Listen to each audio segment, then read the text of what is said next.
Gumawa nun si Zeus ng research patungkol sa Endex Corporation dahil sa hilig niya sa mga sasakyan. Ang ENDX Corporation ay isang automotive company na nag-top 1 sa automotive industry sa loob lamang ng 5 taon. Maraming branch ang Endex Corp at ibang-ibang bansa. Ang main company nasa Manila. Di niya lubos maisip na sabihin ng kanyang lolong kanila ang kumpanyang yon. Gaano nga ba kayaman ang kanilang pamilya? Siyempre naman, hindi ako nagbibiro. Bakit naman ako magbibiro patungkol sa bagay na to? Tumatawang wika ni Duncan saka nagtanong. Kailan ka ba pupunta? Saglit na nag-isip si Zeus. Dahil sa hindi naman siya pumasok ngayon, bakit di na lang siya ngayon pumunta? Pwede po ako makapunta ngayon, Lo? Tugon ni Zeus. Mabuti yan. Ipapaalam ko agad kay Darwin na pupunta ka ngayon. Kilala ka na rin naman niya kahit makikilala ka niya agad kapag nandun ka. Ipa-forward ko rin sa iyo ang numero niya para matawagan mo siya sakaling makarating ka na sa kumpanya. Wika ni Duncan. Muli, nagulat si Zeus sa kanyang narinig. Ang tinutukoy ng kanyang lolo ay si Darwish Soriano, ang kasalukuyang presidente ng Endex Corp. Makikita niya na rin sa wakas sa personal ang iniidolo niya at pinakasikat na negosyante sa buong mundo. Di akalain ni Zeus na si Darwish, na isang bilyonaryo tinitingala ng lahat, nagtatrabaho lang din pala sa kanilang pamilya. Ang buong akala niya noon mas mayaman pa to kaysa kanila. Nasa estado pa rin ng pagkagulat si Zeus na matapos ang tawag. Ganun ba talaga kayaman ang kanilang pamilya? Ibig din ba nitong sabihin mas mayaman pa sila sa pinakamayamang pamilya sa buong bansa? Nabanggit din ng kanyang lolo ng Endex Corp ay isa lamang sa kanilang mga kumpanya, kaya't nangangahulugan lamang na may iba pa silang kumpanya, hindi lang marahil dito sa Pilipinas, kundi maging sa iba pang bansa. Ang kaninang lungkot na kanyang nararamdaman, napalitan ng pagkagalak. Agad na patayo siya at lumabas ng campus. Pagkatapos sumakay siya ng jeep papuntang Endex Corp sa downtown. Pagkababa, ilang minuto pang nilakad papunta sa mismong building. Muli siya nakaramdam ng pagkagalak na makita ang napakalaki at napakagandang building sa kanyang harapan. Ito unang pagkakataon na nakapunta si Zeus dito. Agad siyang namangha sa ganda ng disenyo at istruktura ng gusali. Sa tansay, nasa mahigit 50 palapag meron ang building na yon. Ang ganda! Mahinang sambit niya sa manghang-manghang tono. Di niya mapigilang puriin kung sino mang arkitektong tinalagang gumawa sa disenyo ng gusali. Maya-maya isang security guard ang lumapit sa kanya. Hindi niya pa sana mapupuna to kundi pa to nagsalita. May kailangan ka ba, bata? Ngayon pa lang sinasabi ko na sa'yo bawal mamalimos dito. Sambit nito na pinagmamasdan si Zeus mula ulo hanggang paa. Agad na wala ang saya sa mukha ni Zeus. Bahagyang nadismaya sa bungad ng security guard. Hindi ako nandito para mamalimos. Nandito ako para makipagkita kay Mr. Darwish, wika niya. Talaga? Sino namang santong darwisyong hinahanap mo, aber? Tanong ng gwardya na may halong pangungutya sa boses. Di mapigilang mairita ni Zeus sa inasta ng gwardya. Ang tinutukoy ko ay ang presidente ng kumpanya. Pagkatapos dinukot ang cellphone mula sa bulsa para tawagan ang numero ni Darwish. Tumawa na malakas ang gwardya dahilan para maagaw ang atensyon ng mga dumaraang empleyado. Ano ka mo? Pakiulit? Isinilang ka bang payaso? Napaka-imposible na sinasabi mo, bata. Sambit ng gwardya habang nakapamewang na tumatawa. Isang security guard pa ang lumapit sa kinaroroonan nila. Ano nangyayari dito? Nakita ko kung sinong kausap ng kanyang kasamahan. Base sa pananamit ni Zeus, malamang naparito lang to upang mamalimos sa mga dumarang empleyado. Tulad ng ibang pulubing na padpad dito, baka naman mag-a-apply lang bilang janitor. Pero wala naman tong dalang dokumento o anuman para sabing mag-a-apply to ng trabaho. Sinasabi ng batang ito, narito raw siya para makipagkita kay Mr. Soriano. Biruin mo nga naman, no? Paliwanag ng naunang gwardya na sinundan pa na malakas sa tawa. Natawa rin ang ibang empleyadong nakakarinig ng kanilang pag-uusap. Ano raw? Makikipagkita raw siya kay President Darwish? Di makapaniwalang pabulong na tanong ng isang empleyado sa kapatid nito. Napaka-imposible. Tayo nga na mismong empleyado ng kumpanya. Di magaw makalapit kay Mr. Soriano. Siya pa kayang isang hamak na pulubi lang? Marahil nasisiraan lamang yun ng bait o di kaya gumagawa ng dahilan para makalusot sa gwardya at makamapasyal sa loob. Naiiling na sabat ng isa pa. Napailing-iling ang gwardyang kakarating lang at iniisip na baka isa lang naliligaw na baliw si Zeus. Oo, nandito nga si Darwish sa branch nila ngayon. Bibihira lang din tong bumisita dahil madalas sa ibang bansa para ikasuhin ang iba pang branch ng kumpanya. Kung nandito siya sa Pilipinas, namamalagi ito sa main branch sa Manila. Nakapagtataka na alam ng binatang ito na nandito ngayon si Mr. Soriano. Isa pa nabanggit din itong makikipagkita raw siya kay Mr. Soriano. Naisip ng ikalawang gwardya. Nasa mukha ang pagtataka. Kahit minsan di nagtuon ng atensyon si Darwish sa kanila, kahit empleyado pa sila ng kumpanya. Kay Zeus pa kayang mukhang pulubi? Sinasabi pang makikipagkita to sa presidente ng Index Corporation, ang pinakasikat na negosyante sa buong bansa. Napaka-imposible. Sige, salamat Mr. Darwish. Sa puntong yon, kakatapos ng makausap ni Zeus si Darwish sa kanyang cellphone. Napansin niya na tigilan ng dalawang gwardya habang nakakunot ang noong nakatitig sa kanya. Bakit? Takang tanong niya.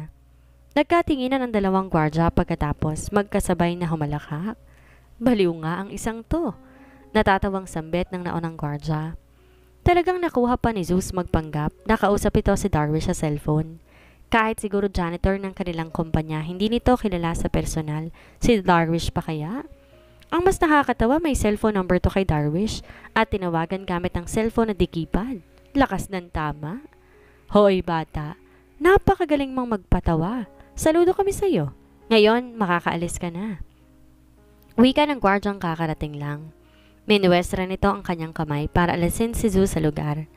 At bakit ko naman kailangang umalis? May nagawa ba akong mali? Naiinis pero kalmadong tanong ni Zeus. Oh, come on, kid. Tigilan mo nang magpanggap. Masasabi ko na isa ka rin sa mga pulubing madalas pumupunta rito para mamalimos sa mga empleyado rito. Tingnan mo nga ang sarili mo. Yan na ba ang pinakamaganda mong damit na maisusuot para makapandoko? At anong karapatan mong gamitin ang pangalan ni Mr. Soriano? Tanong ng naunang gwardya habang may nakapanlolokong ngisi. Napasimangot si Zeus. Ganito ba ang mga empleyado ng kanilang kumpanya? Tinatrato ang mga tao base sa kung paano sila manamit? Paano pala kung isa pala talaga siyang mahirap at nakasuot siya ng pangmayamang damit? Igagalang ba siya ng mga to? At paano rin kung isa pala siyang kriminal at magpanggap na mayaman sa pamamagitan ng pagsuot ng magarang kasuotan? Patutuloyin ba siya ng mga to? Napabuntong hininga na lang si Zeus. Kung ganon, alam niya na anong una niyang gagawin pag nagsimulang mag-training. Ang mga empleyadong tulad ng dalawang gwardyang to hindi nararapat magtrabaho para sa kanilang kumpanya dahil wala silang magandang maidudulot. Baka makarating sa puntong makainsulto ng isang taong nagmula sa napakarangyang pamilya na pareho niya rin kung manamit at maging dahilan niyo ng masamang epekto sa kanilang kumpanya. Kakausapin niya si Darwish patungkol dito. Bingi ka ba? Ang sabi namin umalis ka na, kung di, mapipilitan kaming gumamit ng dahas. Paranakot na sambit ng naunang gwardya. Nakahawak ng isang kamay sa baton na nakasukbit sa tagiliran nito. Di umimik si Zeus. Sobra siyang nadismaya sa inaasta nila. Hindi ba lang siya tinanong ng mga to kung anong pangalan niya o inalam anong tunay niyang pagkakakilanlan. Bagkos sinusgahan agad siya ng mga to dahil sa paraan ng kanyang pananamit. Sinusubukan mo ba kami? Nakaramdam ng pagkainis ang pangalawang gwardya nang di kumilo si Zeus. Security guard sila ng pinakasikat na kumpanya. Maraming guards ang nagtatrabaho sa ibang kumpanyang naiinggit sa kanila, lalo't mas malaki ang kanilang sinasahod kumpara sa iba. Gawin niyo kung anong gusto niyo, pero di ako aalis hanggat di pa kami nakakapag-usap ni Mr. Darwish. Kalmadong wika ni Zeus. Nagkatinginan muli ang dalawang gwardya. Talaga bang sinusubukan sila nito? Kung gayon, bibigyan nila to ng matinding leksyon. Gusto mo munang malumpo bago ka umalis, tama ba? Sambit ng naunang gwardya na sobrang naiinis na sa inaasal ni Zeus. Di sila papayag, maliitin lang sila ng isang aroganteng pulubi. Nagdesisyon silang pipilayan muna nila si Zeus bago nila to tuluyang itaboy nang sa ganon, hindi na to makagala pa. Kapag nalaman ng chief security nila at tinanong kung bakit nila ginawa yon, sasabihin lang nila ayaw magpaawat sa panggugulo ng baliw na pulubing to kahit wala silang nagawa kundi gamitan na to ng dahas. Tingnan natin kung magiging arogante ka pa pagkatapos nito. Sambit ng naunang gwardya, may gigil sa boses nito. Tama, ikaw mismo may kagustuhan mangyari sa ito. Tutulungan ka lang naming makamit ang hinahangad mo. Sarkasikong sambit naman ng pangalawa. Pagkatapos sabay nilang tinangkang sunggaban si Zeus, hawak-hawak ang kanilang mga baton. Pero bago pa man sila makalapit, isang sigaw ng lalaki mula sa kanilang likuran ang nagpahinto sa kanila. "Itigil niyo yan!" Sigaw na isang lalaki sa hindi kalayuan. Sabay-sabay napalingon ng mga tao sa paningalingan ng boses. Nakatingin to sa direksyon ni Zeus habang magkasalubong ang kilay. Matangkad to na marahil nasa 50 pataas ang edad dahil medyo mauban ang buhok.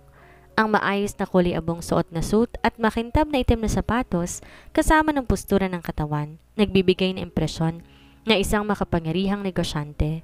Siya si Darwish, ang presidente ng Index Corporation, ang isa sa tanyag at pinaka-ginagalang na negosyante sa buong mundo. "Is that really Mr. Soriano?" Tanong ng isa sa mga nakikiusisang empleyado. "OMG! Ang gwapo niyo pa rin kahit may edad na." Mahina at kinikilig na bulalas na isa pang babaeng empleyado. "Totoo ba to o nananaginip lang ako? Siya ba talaga si Mr. Soriano?" Di makapaniwalang saad naman na isa pa habang kinukusot-kusot ang mata. Lahat sila di makapaniwala sa nakikita. May ilang sumubok kumuha ng litrato pero pinigilan ng mga to ng dalawa sa 4 na kasamang bodyguard ni Darwish. Bahagyaring nakaramdam ng pagkagalak si Zeus matapos makita si Darwish.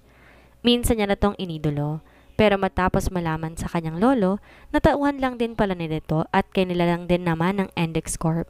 Aminado siyang nakaramdam siya ng konting pagkadismaya. Ang dalawang gwardya agad sumaludo na makalapit si Darwish sa kinaroroonan nila. "Sir, good morning sir," sabay bati ng dalawa. Kinabahan na makitang nakasimangot ang mukha ni Darwish. Galit kaya to dahil hinayaan lang nilang may pulubing palaboy-laboy sa tapat ng building? Di sila pinansin ni Darwish, sa halip, dumiretso to sa kinatatayuan ni Zeus. Nasa likod ng isang matangkad din na babae. Natural ang makeup at di ganong kakapal. Napakaganda kung pagmamasdan. Ang makinis at maputing balat bumabagay sa damit nitong kulay pula na nakatuck in sa kulay itim na pencil skirt. Para tong model kung titingnan. Siya si Yana Kill, ang executive manager ng Index Corporation, Quezon Branch. "Young master, it is my pleasure to finally meet you." Bati ni Darwish habang bahagya pang nakayoko ang ulo. Mababatid sa boses ang matinding pagkadismaya dahil sa pagtrato kay Zeus ng dalawang security guards kanina. Nagulat ang lahat sa kanilang nasaksihan. Napanganga ang mga empleyadong nasa paligid. Di nila akalaing si Darwish Soriano, ang negosyanteng may napakataas na reputasyon, ay magalang na binati ang isang binatang mukhang pulubi. Maging ang dalawang gwardya ay gulat na gulat sa kanilang nakikita. Hindi to maaari, naisip ng mga to. "Salamat Mr. Darwish, pero kung maaari, Zeus na lang itawag mo sa akin." Natatawang wika ni Zeus habang napapakamot sa ulo. Di siya komportable sa pagtawag sa kanya ni Darwish ng young master. Di siya sanay sa ganong tawag lalo na't matagal na rin siyang di nakakauwi sa kanyang pamilya. Agad namang naunawaan ni Darwish ang ibig sabihin ni Zeus, pero mababatid sa mukha nitong hindi pagsang-ayon. "Ipagpaumanhin ninyo at nauunawaan ko kayo. Pero hindi ako papayag na tatawagin ko lang kayo sa pangalan ninyo dahil malaking insulto yun para sa inyong pamilya. Kung maaari tatawagin ko kayong Mr. Lawrence. Sana maintindihan niyo ako." Saad na paliwanag ni Darwish, bahagya pa rin nakayoko ang ulo. "Sige, okay lang." Pagsang-ayon ni Zeus habang tipid na nakangiti. Namangha lahat sa pagiging magarang ni Darwish kay Zeus na inakala nila kaninang pulubi. "Totoo ba to?" tanong ng isang empleyado. Di makapaniwala ang ekspresyon ng mukha nito. "This can't be happening. Sinong binatang to? Bakit napakagalang ni Mr. Soriano sa kanya?" Sambit naman ng isa na hindi rin makapaniwalang tono. Halos pare-pareho sila ng tanong sa mga isip. Yung iba di maiwasang makaramdam ng pagka-awkward sa kanilang sarili matapos isiping baliw si Zeus kanina. Di nila lubos sa kalaing isa palang importanteng tao si Zeus. Ang dalawang gwardya na may nanigas sa kanilang kinatatayuan. "Young master, Mr. Lawrence?" Nauutal na pag-uulit na isang gwardya sa sinabi ni Darwish.